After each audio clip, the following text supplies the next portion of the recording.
तो मैं इंडिया की मिसाल दूंगा आपको। इंडिया ने चंद्रयान-3 मिशन भेजा, चंद्रयान चांद की तरफ उनका मिशन तीसरा जा रहा है। पाकिस्तान की जितने भी सरमायाकार है, जितने भी लोग हैं ना, आप उनसे दिल से पूछ के देख लेंगे, हाँ भाई आप पाकिस्तान में इन्वेस्ट करना चाहते हैं, वो कहेंगे नहीं। मोदी साहब पेरिस पहुंचे हैं, वहाँ पे गेस्ट ऑफ ऑनर हैं बेस्टाइल डे पे। वो 26 और जहाज खरीद रहे हैं और राफेल खरीद रहे हैं और साथ कोई 3 सबमरीन्स भी खरीद रहे हैं। आपको नहीं लगता कि हम माली तौर पे भी कमजोर हैं, इसीलिए दुनिया हमारी इज्जत नहीं हम माली तौर पे कमजोर नहीं है सर, हम माली तौर पे कमजोर नहीं है, नहीं, टेक्नोलॉजी से भी कमजोर है। टेक्नोलॉजी भी हमारे पास है, आइटम सूंघने के लिए रखा है। भारत ने डील की थी फ्रांस के साथ कुछ 36 एक राफेल की। अभी तो वही हमें समझ नहीं आ रही थी कि इतना ज्यादा भारत ने पैसा लगा दिया।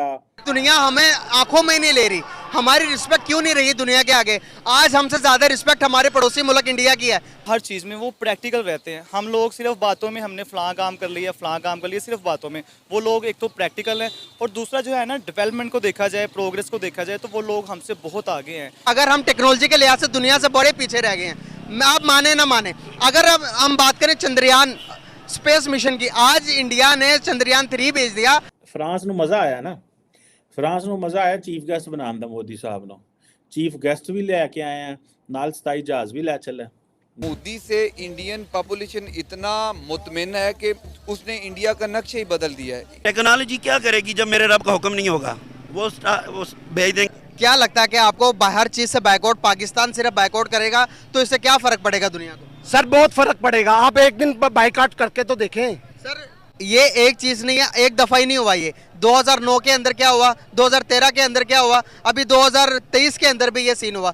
क्या अगर पाकिस्तान आज अपने पांव पर खड़ा होता, अगर आज हम दुनिया के सामने अगर हम इतने पावरफुल होते, तो आपको नहीं लगता कि हमारी बात सुनी जाती? सर इस्लाम अपनी पावर खुद रखता है। जब आप इस्लाम पे आएंगे तो पावर होगी, अगर आप इस्लाम को ही नहीं पकड़ेंगे तो पावर कैसे आएगी? तो इसलिए हमारा ये मुतालबा है कि हम अपने एहतजाज को करें, ये हमारा हक है। हुक्मरानों का हक है कि इनसे सफारती तल्लुकात, दूसरे मामलात, इनका हक है।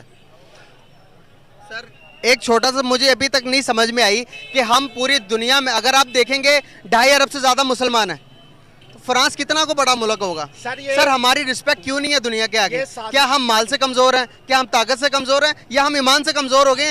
एक छोटा सा सवाल, मुझे इस्लाम की समझ, मैं इस्लाम के घर में पैदा हूँ, इस्लाम घराने से मेरा ताल्लुक है। सर हुजूर सल्लल्लाहु अलैहि वसल्लम ने जब अंबिया शुरू से हजरत आदम अलैहिस्सलाम को उस कौम के मुताबिक अल्लाह ताला ने वो खसूसियात दे के भेजी ताकि उधर सर्वाइव हो सके। आप सल्लल्लाहु अलैहि वसल्लम को उस टाइम के मुताबिक ऐसी खसूसियात दी कि आने वाले क़यामत तक जो उम्मत होगी उन्हें फॉलो करेगी। अभी देखें कि आप सल्लल्लाहु अलैहि वसल्लम जब थे तब तरवालों का टाइम था, तब घोड़ों में जाते थे हम, तब घोड़ों में जाके हमारे अंबिया कराम, हमारे नबी, हमारे सहाबा कराम तरवालों के साथ जंगें लड़ते थे। सर अभी रिजीम चेंज हो चुकी है, अभी वक्त चेंज हो चुका है। सर अगर हम बात करें टेक्नोलॉजी के लिहाज से, कल की अगर मैं बात करूँ, मैं इंडिया की मिसाल दूंगा आपको। इंडिया ने चंद्रयान-3 मिशन भेजा, चंद्रयान चांद की तरफ उनका मिशन तीसरा जा रहा है। मेरा बात करने का पर्पस ये है कि अभी सैटेलाइट के थ्रू दुनिया काबू कर रही है। इंडिया टेक्नोलॉजी के लिहाज से इतना ज़्यादा आगे निकल गया, हम टेक्नोलॉजी पे इतना काम क्यों नहीं कर रहे? भारत ने डील की थी फ्रांस के साथ कुछ 36 एक राफेल की। अभी तो वही हमें समझ नहीं आ रही थी कि इतना ज़्यादा भारत ने पैसा लगा दिया। और सुनने में आ रहा है कि अभी जो नरेंद्र मोदी साहब पेरिस पहुंचे हैं, वहाँ पे गेस्ट ऑफ ऑनर हैं बेस्टाइल डे पे। वो 26 और जहाज खरीद रहे हैं और राफेल खरीद रहे हैं और साथ कोई 3 सबमरीन्स भी खरीद रहे हैं। डॉक्टर साहब ये बैलेंस ऑफ पावर जिसे हम बोलते हैं, ये तो बहुत ज़्यादा ख़राब हो गया। पाकिस्तान के पास क्या चॉइसेस हैं? और आपको मज़े की बात बता दूं कि फ्रांस के साथ पाकिस्तान का जो मैक्सिमम जो डायलॉग है वो फॉरेन सेक्रेटरी लेवल तक है, वो फॉरेन मिनिस्टर लेवल तक भी नहीं है। This is what I was told by a Pakistani official while some time. Investors हैं वो इंडिया में जाकर बैठे हुए हैं। कोई ऐसी बड़ी से बड़ी कंपनी नहीं है जिसका मैन्युफैक्चरिंग हब जो है वो इंडिया में ना हो। चाइना को किस तरह इंडिया ने पीछे छोड़ा? चाइना में जितने मैन्युफैक्चरिंग हब थे वो सारे चाइना से उठकर इंडिया शिफ्ट हो गए। इसीलिए आज इंडिया ने इन्वेस्टमेंट के हवाले से चाइना को पीछे छोड़ दिया। मैम इसकी सबसे बड़ी वजह पता क्या है? पाकिस्तान में सबसे पहला जो लॉ जो कानून है, अगर कोई बंदा इन्वेस्ट करता ना टैक्सेस में फंस जाता है, ठीक है, उसको टैक्स पे करना पड़ेगा।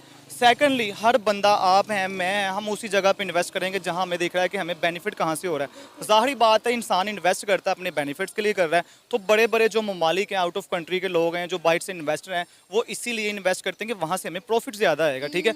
पाकिस्तान में अगर किसी बंदे ने आउट ऑफ कंट्री छोड़े, मैं कहता हूँ यहाँ के किसी बंदे ने अगर कोई बड़ी चीज़ अचीव कर ली, सबसे पहले उसको नैप पड़ जाएगी। हाँ भाई, तुम्हारे पास इतना पैसा आया कहाँ से? अगर उसने कोई चीज़ बाय कर ली, कुछ ले लिया है, कुछ भी कर लिया, सबसे पहले तो वो टैक्स में गिर जाएगा बेचारा, आधी से ज़्यादा रकम उसकी टैक्स में चली जाएगी। तो यहाँ पे लोग इसी वजह से तो जो है, यही तो रीज़न है जिस वजह से वो इन्वेस्ट नहीं करते कि भाई हम टैक्सेस में फंस जाएंगे, हम जवाबदेह होना पड़ेगा। अब इंडिया में नहीं, आप इन्वेस्ट करें, आपको अच्छा खासा बेनिफिट्स मिलेगा। बिल्कुल, इंडिया के प्राइम मिनिस्टर नरेंद्र मोदी ने कहा है कि इंडिया में इन्वेस्टमेंट का मतलब है कि investment for a better planet, और आप इंडिया में जितनी भी इन्वेस्टमेंट करेंगे वो आपको उससे बड़ा रिटर्न देकर जाएगी। मेरीन एयरक्राफ्ट खरीदेंगे फ्रॉम फ्रांस, और इसी तरह कोई कहा जा रहा है कि 3 जो है सबमरीन्स जो हैं वो ली जाएंगी। अब ये एक बहुत बड़ी, और उनकी सारी बात है, जो उसके साथ साथ जो इक्विपमेंट होते हैं, वेपन सिस्टम होता है, सिमुलेटर्स होते हैं, डॉक्यूमेंटेशन, जो भी क्रू ट्रेनिंग, लॉजिस्टिक सपोर्ट, लटरम पटरम, हमारे पंजाबी में कहते हैं लटरम पटरम, सो वो इंडियन नेवी को मिलेंगे। So India is going to be the naval power. ये एक बड़ी क्लैरिटी होनी चाहिए। कुछ अर्सा पहले अगर आपको याद हो कि इंडिया ने इंडियन ओशन के not Indian ocean, I think that was somewhere in Arabian ocean as well, जहाँ पे इंडिया ने अपने 2 जहाज़ जो थे वो खड़े किए, नॉट जहाज़ बट सॉरी एयरक्राफ्ट कैरियर, और उन्होंने वो दंदनाए वहाँ पे। और हमने इसको समझने बूझने की कोशिश की तो पता चला कि वो, उन्होंने कहा नहीं नहीं असी तो बस चीनियां से करने अब है, चीनी शौके हुए ने तो इन्होंने ठीक करने हैं, तो चीन के लिए, सारी बात है, वो चीन के लिए तो नहीं, वो पाकिस्तान के लिए भी है, नॉट एवरीथिंग इज़ फॉर चीन। और वो सारी बात है।